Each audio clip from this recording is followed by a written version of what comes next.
ইনকিলাব মঞ্চের ডাকা March for ইনসাফ কর্মসূচিতে শাহবাগে জড়ো হতে শুরু করেছেন জনতা। ইনকিলাব মঞ্চের আয়োজনে এই যে মার্চ ফর ইনসাফ এই কর্মসূচিটি আজকে শুরু হয়েছে এবং এটি রাজধানীর সায়েন্স ল্যাব মোহাম্মদপুর হয়ে একেবারে উত্তরা পর্যন্ত যাবেন এবং এই যে মার্চ ফর ইনসাফ কর্মসূচির এটি অংশ হিসেবে আমরা দেখতে পাচ্ছি শাহবাগে যে জনতা তারা এসে উপস্থিত হয়ে তারা স্লোগানে পুরো এলাকায় উত্তাল করে তুলেছে। জাস্টিস ফর হাদি ব্যানারে তারা এখানে উপস্থিত হয়েছেন এবং আমরা দেখতে পাচ্ছি এই যে জনতা তাদের উপস্থিতি কিন্তু আসলে বোঝা যাচ্ছে। এই যে আজকের কর্মসূচি মার্চ ফর ইনসাফ এই কর্মসূচি কিছুক্ষণ পরেই শুরু হওয়ার কথা রয়েছে এবং এখানে তারা সকলেই জড়ো হচ্ছেন এবং ওসমান হাদিকে নিয়ে তারা স্লোগান দিচ্ছেন। তাদের হাতে প্লেকার্ড রয়েছে, বাংলাদেশের জাতীয় পতাকা পরিহিত অবস্থায় তারা অবস্থিত হয়েছেন। শুধুমাত্র এখানে পুরুষরাই নয়, নারীরাও কিন্তু একই সঙ্গে যুক্ত হয়েছে সেটি আমরা দেখতে পাচ্ছি এবং তারা সকলে একসঙ্গে স্লোগান দিচ্ছেন।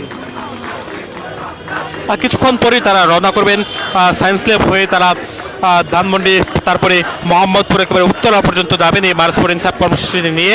এবং এই কর্মসূচিটি শুরু হওয়ার আগেই আমরা দেখতে পাচ্ছি শাহবাগে জড়ো হতে শুরু করছে জনতা এবং এখানে জনতার যে অংশগ্রহণ সেই অংশগ্রহণে আসলে আমরা দেখতে পাচ্ছি এখানে তারা সাধারণ জনতাও তারা এখানে জড়ো হয়ে তারা স্লোগানে পুরো এলাকায় আসলে উত্তাল করে তুলেছেন। তাদের স্লোগান একেবারে এই এলাকা মুখরিত অবস্থা। আমরা একটু নিচ থেকে আপনাদেরকে দেখানোর চেষ্টা করবো তারা যে অবস্থান করছেন শাহবাগ মোড়ে। তারপরে কিছুক্ষণ পরে আসলে তারা রওনা হবেন তাদের যে মার্চ ফর ইনসাফ কর্মসূচি এই কর্মসূচিটি নিয়ে এবং তারই অংশ হিসেবে তারা আসলে অবস্থান নিয়েছেন শাহবাগ এলাকায়।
দেখছেন ইনকিলাব মঞ্চের আয়োজনে এই যে ইনসাফ ফর মার্চ কর্মসূচি এই কর্মসূচিতে যারা অংশগ্রহণকারী ব্যক্তিরা রয়েছেন তারা স্লোগান দিচ্ছেন এবং এখানে নারী পুরুষ শিশুরাও কিন্তু যুক্ত হয়েছে এবং আমরা দেখতে পেয়েছি যে মার্চ ফর ইনসাফ কর্মসূচি এটি শুরু হওয়ার আগে আসলে কাঁধে পরিপূর্ণ হয়েছে শাহবাগ মোড় এবং তারা কিছুক্ষণ পরে আসলে রওনা হবেন এবং পরে আপনাদেরকে এখানে যারা উপস্থিত ব্যক্তিরা রয়েছে তাদের সাথে আমরা কথা বলবো। যারা এখানে এসে উপস্থিত হয়েছে তাদের সাথে কথা বলতেছে এবং তারা কেন এসেছেন বা কোথা থেকে এসেছেন আজকের এই কর্মসূচিতে অংশগ্রহণ করতে সেটি আমরা আসলে জানার চেষ্টা করবো। এখানে যারা নারীরা রয়েছে তাদের সাথে কথা বলতে চাই।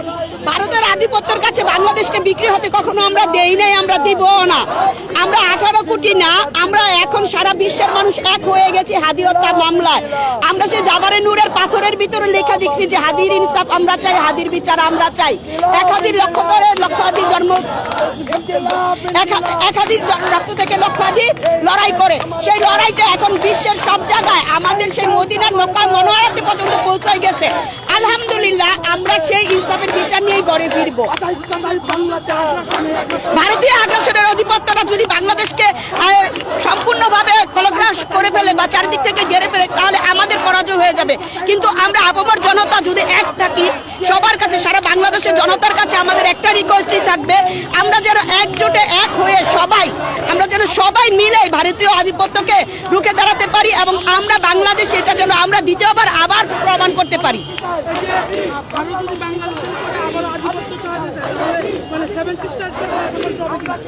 আমরা জিরো টলারেন্সে নিয়ে আসবো ইনশাআল্লাহ।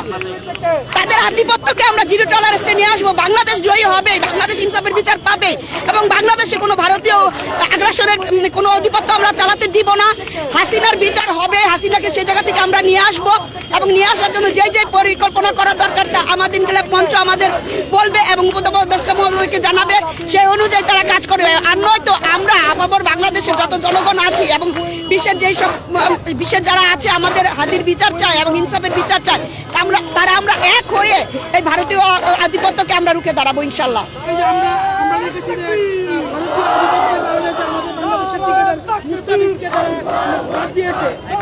বুঝিনি আপনার কথাটা।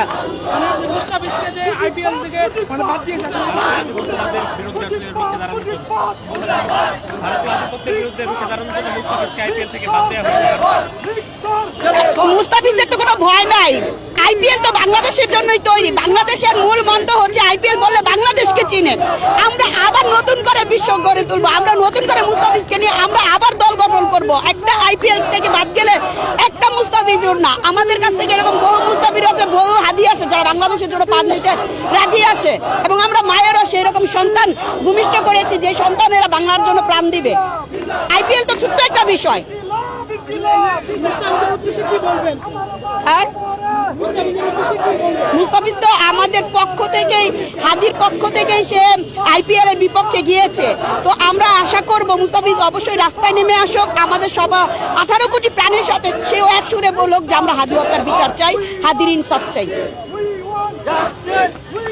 আমরা দেখতে পাচ্ছিলাম এখানে যারা উপস্থিত জনতা রয়েছে তারা আসলে কথা বলছেন এই যে হাদি হত্যার বিচারের দাবিতে, এবং তারা মার্চ ফর ইনসাফ যে কর্মসূচি রয়েছে সেই কর্মসূচিতে তারা অংশগ্রহণ করেছেন এবং তারা ভারতীয় আধিপত্যবাদের বিরুদ্ধে আসলে কথা বলছেন এবং ভারতীয় আধিপত্যবাদের বিরুদ্ধে আসলে রুখে দাঁড়ানোর জন্য সবাইকে আহ্বান জানানো হচ্ছে। এবং আপনাদেরকে জানিয়ে রাখতে চাই, গেল 12 ডিসেম্বর ইনকিলাব মঞ্চের আহ্বায়ক শরীফ ওসমান হাদি, ইনকিলাব মঞ্চের যিনি মুখপাত্র ছিলেন, এবং তাকে গুলি করা হয় রাজধানীর বিজয়নগর বক্স কালভার্ট এলাকায়। তিনি নির্বাচনী প্রচারণা চালিয়ে রিকশায় চড়ে আসলে যাচ্ছিলেন, তখন তাকে গুলি করা হয় এবং তাকে আমরা দেখতে পেয়েছি তাকে গুলিবিদ্ধ করার পরে আসলে তাকে চিকিৎসার জন্য নিয়ে যাওয়া হয় ঢাকা মেডিকেল কলেজ হাসপাতালে, এবং সেখান থেকে তাকে আসলে চিকিৎসার জন্য নিয়ে যাওয়ার পরেই আমরা দেখতে পেয়েছি তাকে তার অবস্থা অবনতি হওয়ার পরে তাকে রাজধানীর বসুন্ধরা স্টেয়ার কেয়ার হাসপাতালে নিয়ে যাওয়া হয় এবং সেখান থেকে মূলত তার অবস্থার আরও অবনতি হলে তাকে সিঙ্গাপুরের একটি বেসরকারি হাসপাতালে চিকিৎসার জন্য নিয়ে যাওয়া হয় এবং সেখানে মূলত তিনি গেল 18 ডিসেম্বর চিকিৎসাধীন অবস্থায় মৃত্যুবরণ করেন। এবং সেই মৃত্যুর পর থেকে আন্দোলন করে যাচ্ছেন এখানে যারা ইনকিলাব মঞ্চের সদস্য, পাশাপাশি সারা দেশে আসলে জনতা তারা কঠোর আন্দোলন গড়ে তুলেছেন। তবে সেই আন্দোলন এত দিন পার হয়ে গেলেও কোনো বিচার না হয় বেশ কয়েকজন গ্রেপ্তার হয়েছে। আমরা দেখতে পেয়েছি প্রায় 11 জনকে আসলে পুলিশ গ্রেপ্তার করেছে। তবে তার মধ্যে আসলে মূল যে অপরাধী তাকে গ্রেপ্তার করতে না পারার জন্য ইনকিলাব মঞ্চ তারা নতুন নতুন কর্মসূচি দিচ্ছেন এবং সেই কর্মসূচির অংশ হিসেবে আজকে তারা মার্চ ফর ইনসাফের ডাক দিয়েছে, যে মার্চ ফর ইনসাফে রাজধানীর শাহবাগ এলাকা থেকে উত্তরা পর্যন্ত যাবেন এবং তারা হেঁটে হেঁটে তাদের এই কর্মসূচি পালন করবেন বলে আমরা জানতে পেরেছি। এবং ইতিমধ্যে শাহবাগ মোড়ে তারা জড়ো হচ্ছেন, ওসমান হাদির ছবি, প্লেকার্ড সহ ব্যানার নিয়ে তারা জড়ো হচ্ছেন এবং তার কিছুক্ষণ পরে আসলে তারা রওনা হবেন। এবং সেই অংশ হিসেবে আপনারা দেখতে পাচ্ছেন শাহবাগ মোড়ে যে তাদের অবস্থান, সেই অবস্থান কর্মসূচি কিন্তু আসলে তারা চালিয়ে যাচ্ছেন। এখানে নারী, শিশু, বয়স্ক সকলে কিন্তু আসলে যুক্ত হয়েছেন এই কর্মসূচিতে এবং তারা শাহবাগ মোড়ে অবস্থান নিয়েছেন। কিছুক্ষণ পরে আসলে তাদের মার্চ ফর ইনসাফ কর্মসূচি সেটি শুরু হবে, তারই অংশ হিসেবে তারা তারই ধারাবাহিকতায় শাহবাগ এলাকায় জড়ো হচ্ছিলেন। দর্শক, দেখাচ্ছিলাম রাজধানীর শাহবাগ থেকে সবশেষ।